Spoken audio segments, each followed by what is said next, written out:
Halo teman-teman semua, video presentasi ini bertujuan untuk membahas intensi awal dari sila keempat Pancasila yang tertulis pada pidato Bung Karno 1 Juni 1945.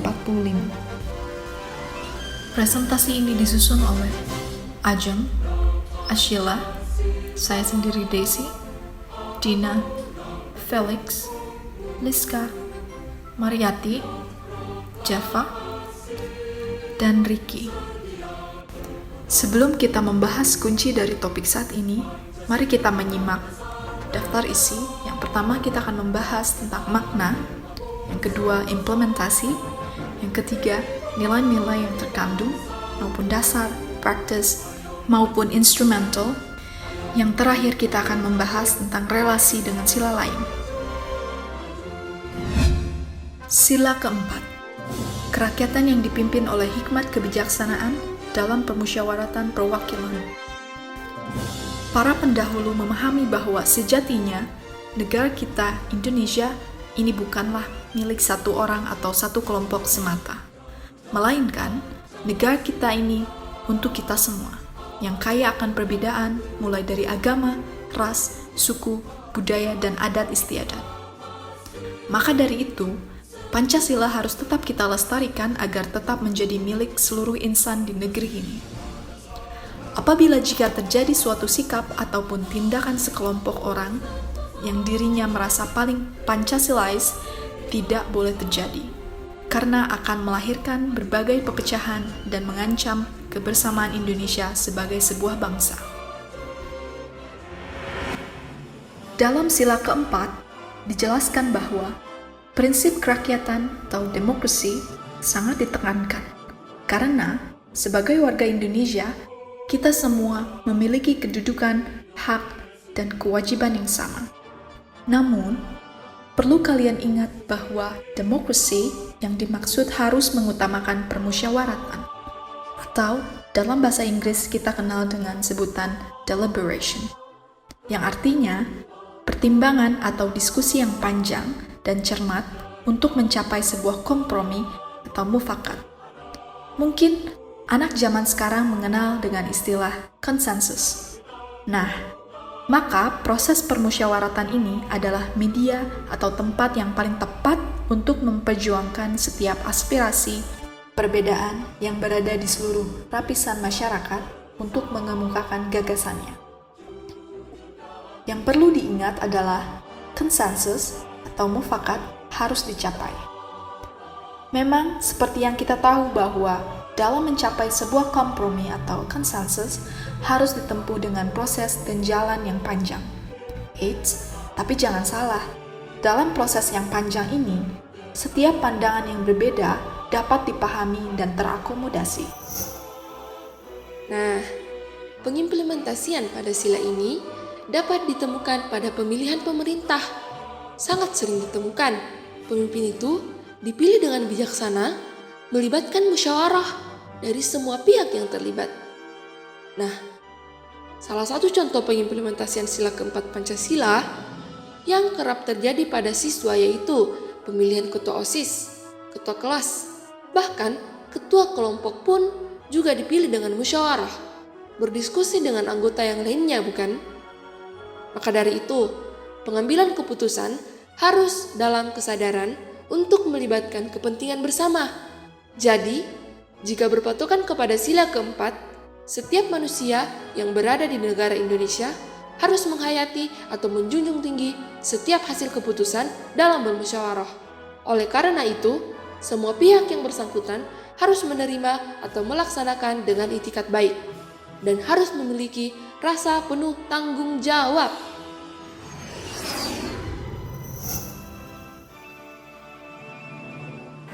Salah satu nilai dasar yang terkandung dalam sila keempat adalah nilai kerakyatan, di mana nilai kerakyatan merupakan cerminan dari adanya demokrasi di Indonesia. Hal tersebut berarti kedaulatan berada di tangan rakyat, sebab demokrasi berasal dari rakyat, oleh rakyat, dan untuk rakyat. Nilai kerakyatan juga memuat pentingnya musyawarah untuk mencapai mufakat serta gotong royong. Sila keempat yang berbunyi kerakyatan yang dipimpin oleh hikmat kebijaksanaan dalam permusyawaratan perwakilan. Sila ini dilambangkan dengan simbol kepala banteng, di mana kepala banteng melambangkan akal kehidupan sosial yang dimiliki oleh banteng. Sama halnya dengan bangsa Indonesia yang hidup rukun, bersosial antara satu dengan yang lainnya. Keputusan bersama harus dicapai dalam hidup bersosial, dan sebagai rakyat Indonesia kita harus dapat mengesampingkan pendapat pribadi guna mewujudkan tujuan masyarakat Indonesia bersama.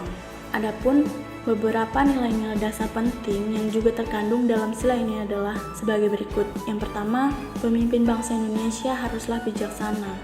Pemimpin yang bijaksana berarti pemimpin yang adil dan tidak pilih kasih pada satu pihak serta pandai dalam mengatur mana yang lebih penting untuk masyarakatnya. Kedua, kekeluargaan harus diutamakan. Ketiga, kedaulatan bangsa ada di tangan rakyat. Kebijaksanaan dalam mengambil solusi harus selalu diutamakan. Kemudian, keputusan yang diambil harus berdasarkan musyawarah sampai mencapai kesepakatan bersama dan tidak memaksakan kehendak orang lain. Nilai instrumental adalah nilai yang bersifat dinamis, dapat diubah atau berubah, dan dapat diukur. Nilai ini adalah penguraian lebih lanjut dari nilai dasar yang dikemas secara lebih kreatif dalam bentuk Undang-Undang Dasar Negara Republik Indonesia 1945 dan peraturan perundang-undangan lainnya, dan dalam tata urutan peraturan perundang-undangan negara menurut Undang-Undang Nomor 10 Tahun 2004.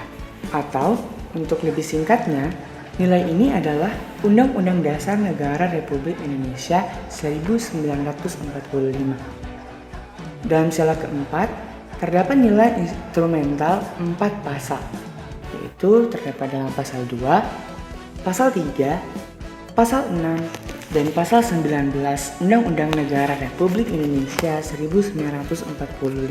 Mari kita lihat nilai instrumental yang pertama dari pasal 2. Pasal ini mengatur mengenai Majelis Permusyawaratan Rakyat. Berikut adalah poin dari pasal 2 Undang-Undang Dasar 1945. Dalam pasal 2 Undang-Undang Dasar 1945 terdapat 3 ayat. Yang pertama, Majelis Permusyawaratan Rakyat terdiri atas anggota Dewan Perwakilan Rakyat, ditambah dengan utusan-utusan dari daerah-daerah dan golongan-golongan menurut aturan yang ditetapkan dengan undang-undang. Ayat yang kedua, Majelis Permusyawaratan Rakyat bersidang sedikitnya sekali dalam 5 tahun di ibu kota negara. Ayat yang terakhir, segala putusan Majelis Permusyawaratan Rakyat ditetapkan dengan suara terbanyak. Pasal 2 ini membahas tentang Majelis Permusyawaratan Rakyat atau biasa disingkat MPR yang terdiri dari beberapa anggota yang anggotanya diambil dari DPR dan DPD, yang mana pemilihan anggotanya dipilih melalui pemilihan umum yang dilakukan di ibu kota negara. Biasanya MPR melakukan sidang sedikitnya sekali dalam 5 tahun, dan pengambilan putusan hasil musyawarah diambil dan diperoleh dengan suara terbanyak. Selanjutnya adalah pasal 3. Pasal 3 ini sama seperti pasal 2, masih mengatur mengenai Majelis Permusyawaratan Rakyat atau MPR, namun lebih membahas ke kewenangannya. Terdapat 3 ayat juga. Berikut adalah kewenangan dari MPR. Pada ayat yang pertama berbunyi, Majelis Permusyawaratan Rakyat berwenang mengubah dan menetapkan undang-undang dasar. Yang kedua, Majelis Permusyawaratan Rakyat melantik presiden dan atau wakil presiden. Dan ayat yang terakhir, Majelis Permusyawaratan Rakyat hanya dapat memberhentikan presiden atau wakil presiden dalam masa jabatannya menurut Undang-Undang Dasar. Nilai instrumental yang selanjutnya terdapat dalam pasal 6A ayat 1 yang berbunyi, Presiden dan Wakil Presiden dipilih dalam satu pasangan secara langsung oleh rakyat. Pasal 6A Undang-Undang Dasar Negara Republik Indonesia tahun 1945 ini menyatakan bahwa Presiden dan Wakil Presiden dipilih dalam satu pasangan secara langsung oleh rakyat. Nilai instrumental sila keempat yang terakhir adalah Pasal 19. Pasal 19 memiliki 3 ayat, yang berbunyi, pertama, anggota Dewan Perwakilan Rakyat dipilih melalui pemilihan umum. Yang kedua, susunan Dewan Perwakilan Rakyat diatur dengan undang-undang. Yang ketiga, Dewan Perwakilan Rakyat bersidang sedikitnya sekali dalam setahun. Maksud dari nilai instrumental ini adalah adanya ketentuan bahwa anggota DPR dipilih melalui pemilihan umum yang dimaksudkan untuk mewujudkan asas kedaulatan rakyat secara implisit untuk menjiwai pembukaan Undang-Undang Dasar Negara Republik Indonesia tahun 1945. Dengan adanya ketentuan bahwa seluruh anggota DPR dipilih oleh rakyat melalui pemilu, pada masa yang akan datang tidak ada lagi anggota DPR yang diangkat. Oleh karena itu, ini sangat sesuai dengan paham demokrasi perwakilan yang mendasarkan keberadaannya pada prinsip perwakilan atas dasar pemilihan atau representation by election. Dengan adanya seluruh anggota DPR dipilih melalui pemilu, demokrasi semakin berkembang dan legitimasi DPR semakin kuat. Nilai praktis dari sila keempat. Nilai ini merupakan perwujudan dari nilai dasar dan instrumental dalam kehidupan berbangsa dan bernegara. Nilai ini dapat berubah-ubah seiring dengan perkembangan zaman dan perubahan pada nilai instrumental. Berdasarkan nilai dasar dan instrumental yang telah disebutkan sebelumnya, nilai praktis sebagai perwujudannya adalah sebagai berikut. Yang pertama, musyawarah dan mufakat, yaitu mengutamakan musyawarah dalam mencapai kesepakatan bersama atau mufakat. Musyawarah yang baik adalah musyawarah yang dapat menampung berbagai suara dari berbagai kalangan. Pertimbangannya tetap kepada kepentingan bersama, sehingga tidak ada pihak yang lebih diuntungkan maupun dirugikan. Dengan adanya musyawarah untuk mencapai konsensus bersama, segala hal dapat menjadi pertimbangan bersama, dan kepentingan bersama akan terakomodasi. Contoh dari pelaksanaannya banyak sekali. Yang terkecil mulai dari penyelesaian masalah dalam keluarga yang selalu dapat dibicarakan dan dicari jalan keluar terbaiknya. Lebih dari itu, penyelesaian masalah dalam organisasi, perusahaan, bahkan negara pun dilaksanakan melalui musyawarah untuk mencapai mufakat. Yang kedua, bertanggung jawab. Dengan adanya musyawarah yang melibatkan berbagai pihak, hasil dari musyawarah tersebut pun menjadi tanggung jawab bersama, dan seluruh pihak harus bisa melaksanakan keputusan tersebut secara maksimal sesuai dengan bidang dan perannya masing-masing. Yang ketiga, percaya dan menjaga kepercayaan. Nilai perwakilan dalam sila ini terwujud dalam sistem wakil demokrasi yang dijalankan oleh Indonesia. Artinya akan terdapat wakil rakyat dalam pelaksanaan pemerintahan dan perpolitikan di Indonesia. Dalam hal tersebut, saling mempercayai dan menjaga kepercayaan merupakan kuncinya. Rakyat harus bisa memilih wakil rakyat yang amanah, sehingga kedepannya dapat dipercaya dan menjaga kepercayaan yang diberikan oleh rakyatnya. Yang terakhir adalah kesetaraan. Setiap masyarakat dan warga negara Indonesia memiliki kedudukan, hak, dan kewajiban yang setara. Meskipun mempunyai peranannya masing-masing dalam memajukan kesejahteraan Indonesia, pandangan negara terhadap masyarakat haruslah setara. Artinya, baik pejabat maupun pemulung sekalipun dapat memiliki suara dan kedudukan yang sama, yaitu sebagai rakyat Indonesia, terutama dalam mata hukum di Indonesia. Relasi sila keempat Pancasila dengan sila lainnya, yang pertama adalah sila pertama, yaitu ketuhanan yang Maha Esa. Tentu saja banyak hubungan antara musyawarah dan keagamaan atau ketuhanan. Indonesia merupakan negara yang menjunjung tinggi keagamaan, dan semua agama yang disahkan pemerintah mengajarkan akan permusyawarahan dan demokrasi. Hal ini juga berhubungan dengan sifat toleransi Bhinneka Tunggal Ika dan kebebasan mengungkapkan pendapat dalam suatu diskusi maupun organisasi dan golongan. Salah satu contohnya adalah disebutkannya musyawarah dalam Kitab Suci Al-Quran, yang mana disebutkan di Quran Surah Asy-Syura ayat 38 yang berarti, dan bagi orang-orang yang menerima atau mematuhi suruhan Rabb-nya dan mendirikan sholat sedang urusan mereka diputuskan dengan musyawarah, dan mereka menafkahkan sebagian dari rezeki yang kami berikan kepada mereka.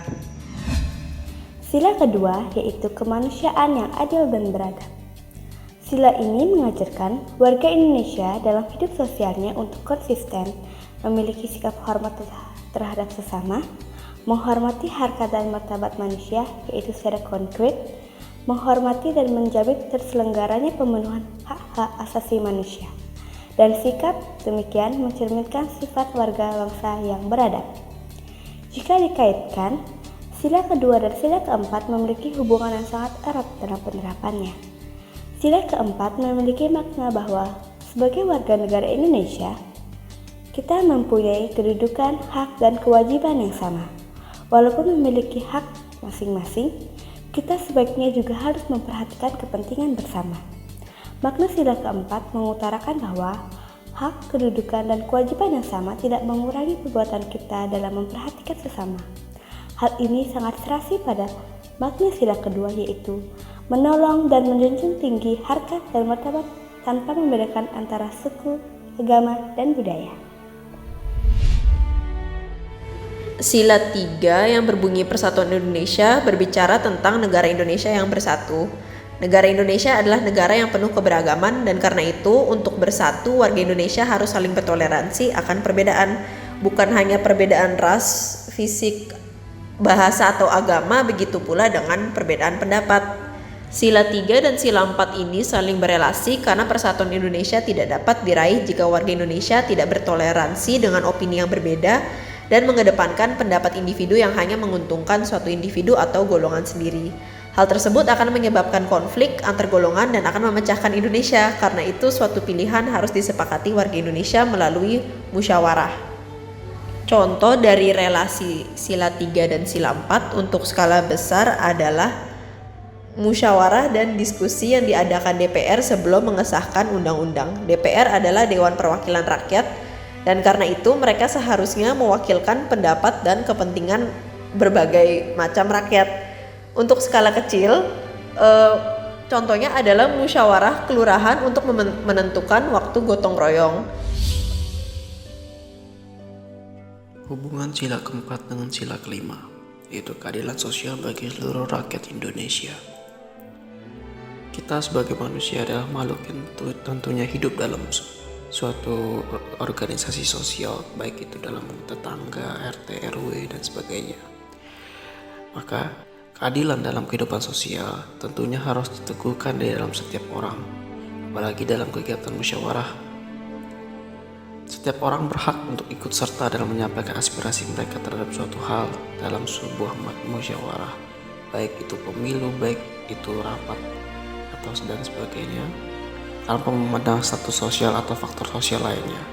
Sebagai contoh yang nyata, kita lihat saja dalam pemilu kita, setiap orang hanya memiliki satu suara, tidak terbatas dari status sosial mereka atau jabatan mereka dalam kehidupan kita saat ini. Seorang presiden bisa memilih dalam pemilihan legislatif memiliki 2 suara atau memiliki 3 suara.